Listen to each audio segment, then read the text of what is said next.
हा बघा मेदूवडा. वाटतोय का अगदी 10 मिनिटात केलाय? नाही ना. अजिबात रात्रभर पीठ न भिजवता अगदी 10 ते 15 मिनिटात मेदूवडा तयार केला.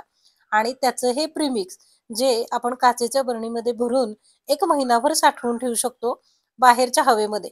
आणि यापासून जेव्हा मनात येईल तेव्हा 5 मिनिटात असं पीठ भिजवून अगदी झटपट मेदूवडे तयार करू शकतो. कसे करायचे? चला रेसिपीला सुरुवात करूया. नमस्कार. मी दमयंती तुमच्या सगळ्यांचं मनापासून स्वागत करते. आज ना तुम्हाला एक मस्त असं प्रीमिक्स रेसिपी सांगते, ज्यापासून तुम्ही मेदू वडा अगदी जेव्हा मनात येईल तेव्हा अगदी खमंग आणि खरपूस आणि तेवढ्याच पटकन करू शकता. काय मग वाट कसली बघताय? करायची ना सुरुवात. तर हे पीठ भिजवण्याची पद्धत जी आहे ना, ती सुद्धा अगदी व्यवस्थित सांगितलेली आहे. त्यामुळं सगळ्या टिप्स पाहण्यासाठी व्हिडिओ पूर्ण पहा. जेव्हा तुम्ही व्हिडिओ पूर्ण पाहाल ना, तेव्हा तुम्हाला सगळ्या टिप्स कळतील आणि मग एकही टिप स्किप न होता तुम्हाला मेदूवडा कसा करायचा हे कळेल. तर बघा, झटपट असं पीठ तयार झालेलं आहे. तर खरपूस, खमंग आणि आतून मऊ असा वडा. चला लगेच आता सुरुवात करूया. तर इथं मी उडीद डाळ घेतली आहे 3 वाट्या. आपली जी आमटीची वाटी असते ना, त्या प्रमाणातच 3 वाट्या उडदाची डाळ घ्यायची. वजनी प्रमाणात म्हणाल तर 300 ग्रॅम घ्यायची. आणि आता हे बघा, ही जी उडदाची डाळ आहे ना, ही आपल्याला अजिबात भाजायची किंवा धुवायची काहीच गरज नाही. 3 वाट्या उडदाची डाळ आणि 1 वाटी तांदूळ घ्यायचे. रोज तुम्ही भातासाठी जो तांदूळ वापरता, तोच तांदूळ आपल्याला घ्यायचा आहे. आणि त्यानंतर अर्धी वाटी पोहे घ्यायचे. हे पोहे ते सुद्धा आपण कच्चे घेणार आहोत. आता हे सगळं साहित्य एकत्र करायचं आणि एखाद्या फडक्यानं पुसून घ्यायचं. कारण तांदूळ, डाळ आणि पोहे याला सगळ्याला टिकावी म्हणून पावडर लावल्याची शक्यता असते. म्हणून मग हे सगळं साहित्य छान असं पुसून घ्यायचं आणि मिक्सरच्या भांड्यामध्ये थोडं करून बारीक करून घ्यायचं. थोडंसं रवाळ झालं पाहिजे. एकदम मिक्सरच्या भांड्यामध्ये घालायचा प्रयत्न करू नका. मिक्सर खराब होईल. तर थोडं करून घ्यायचं आणि त्याचं हे असं रवाळ पीठ तयार करून घ्यायचं. आता या पिठामध्ये एक पोहे खायचा पूर्ण चमचा भरून बेकिंग सोडा घालायचा आणि अगदी चिमूटभर असा हिंग घालायचा आणि हे दोन्ही सगळं एकत्र मिसळायचं. हाताने छान पिठाला हे सगळं चोळून घ्यायचं. बेकिंग सोडा सगळ्या पिठाला व्यवस्थित लागला पाहिजे असाच चोळायचा बरं का. आणि नंतर काय करायचं, तर हे पीठ जेवढं आवश्यक आहे तेवढं काढून घ्या आणि उरलेलं पीठ बरणीमध्ये भरून ठेवा. हे बाहेरच्या हवेला 1 महिना छान राहतं. तर आता मी इथं हे पीठ भरून ठेवते. कोरड्या हाताने अजिबात ओलं भांडं किंवा ओला हात न वापरता हे पीठ भरून ठेवायचं काचेच्या एखाद्या बरणीमध्ये. म्हणजे छान राहतं. सांगितलेली टिप फॉलो करा. म्हणजे मग पिठाला अजिबात आळी-जाळी काही होणार नाही. आहे असंच कोरडं ठेवायचं आणि नंतर आता मी इथं 1 बाउल भरून पीठ घेते. कशासाठी? तर आत्ता आपल्याला झटपट वडे तयार करायचे आहेत म्हणून. तर मेजरिंग कपनी पीठ घेतलेलं आहे. त्याच्यामध्ये चवीनुसार मीठ घालून घेतलं. पीठ छान असं हलवून घेतलं आणि जेवढं पीठ घेतलं ना, तेवढंच पाणी घ्यायचं. आता हा मेजरिंग कप आहे. त्याच्यामध्ये जेवढं पीठ घेतलं तेवढंच पाणी घेतलं आणि थोडं करत पाणी हलवून घेतलं. पाणी घालायचं आणि पीठ गुठळ्या होणार नाहीत असं हलवायचं. हे बघा, अगदी सगळ्या स्टेप व्यवस्थित फॉलो करा. म्हणजे मग तुमचा वडा अगदी छान, मस्त कुरकुरीत असा होईल. तर आता हे पीठ तुम्ही बघू शकता, मस्त असं फुलायला लागलंय. पाणी घातलं की नाही की लगेच फुलायला लागतं. मग आपल्याला थोडं करत पाणी घालून घ्यायचंय आणि नंतर हे पीठ मस्त असं हलवून घ्यायचं. व्यवस्थित सुरुवातीला ते घट्ट होतं आणि जसं पाणी घालू तसं ते पीठ हलकं व्हायला लागतं. जेवढं शक्य आहे ना तेवढं फेटून घ्यायचं. म्हणजे मग आपले वडे एकदम हलके, मस्त सॉफ्ट असे होतात. आता हे जे पीठ आहे ना, हे तयार झाले. आता हे मी 10 मिनिटासाठी झाकून ठेवणार आहे. आता 10 मिनिटे झालेली आहेत. याच्यावरचं झाकण काढून बघूया. बघा, पीठ आता एकदम घट्ट गोळा झाल्यासारखं झालंय. तर याच्यामध्ये आता मध्यम आकाराचा चिरलेला एक कांदा घालून घ्यायचा.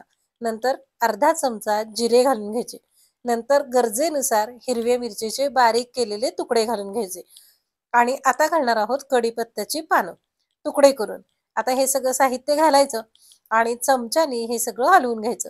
पण त्याआधी त्यामध्ये थोडंसं पाणी घालून घ्यायचं. म्हणजे आता इथं आपल्याला 2 ते 3 चमचेच पाणी घालायचंय आणि पीठ चांगलं हलवून घ्यायचं. आता बघा पाणी सगळं शोषून घेतले आणि पीठ घट्ट झाले. आता पुन्हा एकदा आवश्यकतेनुसार पाणी घालून घ्यायचं आणि पीठ सरसरीत असं करायचं. हे थोडंसं जाडसर पीठ असल्यामुळे याला पाणी खपतं. म्हणून पहिल्यांदा आपण जेवढं पाणी घातलं ना, ते पाणी घालून सुद्धा नंतर वरून पाणी घालावं लागतं. आणि हो, लक्षात ठेवा आपण हे प्रीमिक्स केलेलं आहे. त्यामुळं हे प्रीमिक्स तयार झाल्यानंतर 10 मिनिटापेक्षा जास्त ठेवू नका. नाहीतर काय होईल, पीठ सैल होतं, बाकी काही होत नाही. अर्ध्या तासापेक्षा जास्त जर का तुम्ही हे पीठ असंच भिजत ठेवलं ना, तर हे पीठ सैल होतं. मग त्यामध्ये पुन्हा तुम्हाला कोरडं पीठ घालून पीठ मिळून यायसाठी प्रयत्न करावा लागेल. त्यापेक्षा ना एवढं बरोबर पाणी घालून घेतलं आणि 10 मिनिटं भिजवून ठेवलं की नाही, की बास होतं. आता हे पीठ चांगलं फेटून घ्यायचं. तुम्हाला मगाशी म्हटल्याप्रमाणे जेवढा वेळ तुम्हाला शक्य आहे, तेवढा वेळ फेटून घ्यायचं. सुरुवातीला चमच्याने आणि नंतर हाताने. कारण हाताने जेव्हा आपण फेटतो ना, तेव्हा पीठ हलकं झालेलं आपल्याला हाताला जाणवतं. मग छान असं हातानेच फेटून घ्यायचं आणि आपलं नेहमीचं जसं पीठ असतं ना, तशी कन्सिस्टन्सी झाली, की झालं हे पीठ मस्त असं तयार झालं. आता बघा, हे पीठ छान तयार झाले की नाही. आता एका बाउलमध्ये पाणी घ्यायचं आणि त्यामध्ये हे पाण्यामध्ये पीठ सोडून बघायचं. पीठ जर का अजिबात विरघळलं नाही किंवा पसरलं नाही ना, तर समजायचं आपलं पीठ छान तयार झालंय. आता याच बाउलमध्ये व्यवस्थित सगळं हात बुडवून हाताला पाणी लावून घ्यायचं आणि बोटावरती या पिठाचा असा गोळा करून घ्यायचा. पहिल्यांदा एखाद्या वेळेला बोटाला चिकटण्याची शक्यता आहे. नंतर अजिबात चिकटणार नाही. तर असं हे पीठ तयार करून घ्यायचं. त्याला मध्ये होल पाडायचं आणि हो, तेल तापत ठेवायला विसरू नका. मध्यम आचेवरती तेल तापत ठेवायचं आणि तेलामध्ये हे वडे सोडायचे. हे बघा मस्त असे वडे सोडले जातात. छान तेलावरती तरंगायला लागतात. असं एक-एक करून जेवढे तेलामध्ये मावतील असे वडे घालून घ्यायचे आणि मध्यम आचेवरती. कारण तुम्ही गॅस खूप मोठा जर ठेवलात, तर वडे वरून लालसर होतात आणि आतमध्ये कच्चे राहतात आणि गॅस जर का अगदी बारीक केलात, तर वडे तळायला खूप वेळ लागतो. म्हणून वड्यासाठीही मध्यम आचेवर ठेवायचे आणि तेलामध्ये एक-एक करून असा वडा सोडायचा. वरचे बुडबुडे जे आहेत, ते कमी झाल्याशिवाय अजिबात उलटायची गडबड करायची नाही.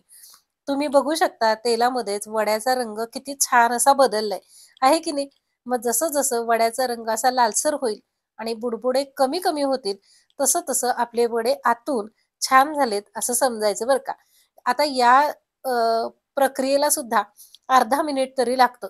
अर्धा मिनिट मध्यम आचेवरती असे वडे तळून घ्यायचे आणि नंतर असे उलटवायचे. आहाहा! बघा एकदम मस्त घरगुती पद्धतीनं आणि 10 मिनिटात केलेले हे वडे. जेव्हा मनात येईल ना, तेव्हा तुम्ही वडे करू शकता. घरी काही कार्यक्रम असेल आणि तुम्हाला मेदूवडा, सांबारचा बेत करायचा असेल ना, तर हे प्रिमिक्स आत्ताच करून ठेवा. म्हणजे आयत्या वेळी तुमची घाई होणार नाही. चला, आता व्हिडिओ जर का तुम्हाला आवडला असेल ना, तर पण पटकन व्हिडिओ लाईक करायला, चॅनल सबस्क्राईब करायला आणि व्हिडिओ शेअर करायला विसरू नका. सगळ्यात महत्त्वाची गोष्ट म्हणजे व्हिडिओ लाईक करणं हे माझ्या चॅनलवरती अगदी फ्री आहे बरं का. त्यामुळं तुम्हाला जर का ही पद्धत आवडली ना, तर पटकन व्हिडिओ लाईक करा. आणि दुसरी एक तुम्हाला विनंती आहे, की तुम्हाला हाईपचा एक ऑप्शन दिसेल, तर तिथं व्हिडिओ हाईप करायला विसरू नका बरं का. म्हणजे काय होईल, तर हा व्हिडिओ जास्तीत जास्त लोकांपर्यंत म्हणजेच तुमच्या मैत्रिणींपर्यंत पोहोचेल.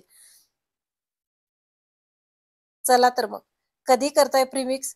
आता लगेच? आहे उडदाची डाळ? पोहे तर असतीलच ना आणि तांदूळ पण आहेत ना? हो, लगेच व्हिडिओ बघितला? थांबा. आता लगेच करणार आहे ना, तर त्याआधी व्हिडिओ लाईक करा आणि एक कमेंट करा. कमेंट करून मला सांगा, की तुम्ही लगेच करणार आहे ना आणि केल्यानंतर त्यानंतर सुद्धा तुम्ही मला कमेंट करून सांगणार आहात, की हे वडे झाले कसे? चव कशी होती? करायला किती झटपट होते आणि सगळ्यांना आवडले का? ही झटपट रेसिपी मला खात्री आहे, की तुम्हाला सगळ्यांना आवडेल. तर आता बघा, तुम्हाला हे जे तळून झालेले वडे आहेत ना, ते काढून दाखवते. मस्त रिंग पण छान झालेली आहे. नंतर हे बघा वडा जेव्हा फोडून बघितला ना, तो गरम-गरमच आहे तेलातून काढलेला. आतमध्ये मऊ, वरून एकदम कुरकुरीत वडा तयार आहे.